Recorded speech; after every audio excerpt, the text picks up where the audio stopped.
पुण्यात दोन गोष्टी कधीच कंट्रोलमध्ये येत नाहीत. एक म्हणजे ट्रॅफिक आणि दुसरं म्हणजे तुळशीबागेतील शॉपिंग. काल सुट्टी होती, मुलींना तुळशीबागेत घेऊन गेलो होतो.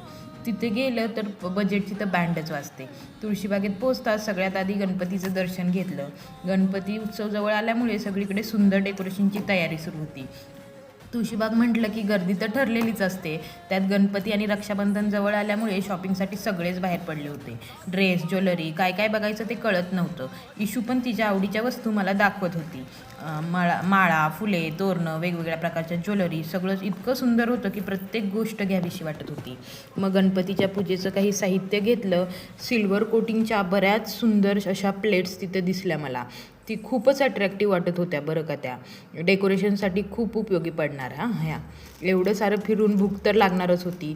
सो सगळ्यांनी मिळून आधी पोटोबा करून घेतला. परत थोडंसं अजून डेकोरेशनचं काही साहित्य पाहिलं, पडदे वगैरे पाहिले आणि वाटेत निघताना ठिकठिकाणी सुंदर अशा गणपतीच्या मूर्तीही पाहिल्या. बाजारात खूपच आकर्षक गणपती बाप्पा आलेत बरं का. मुली दमल्या होत्या, सो रिक्षातच झोपी गेल्या आणि असा संपला दिवस. बाय.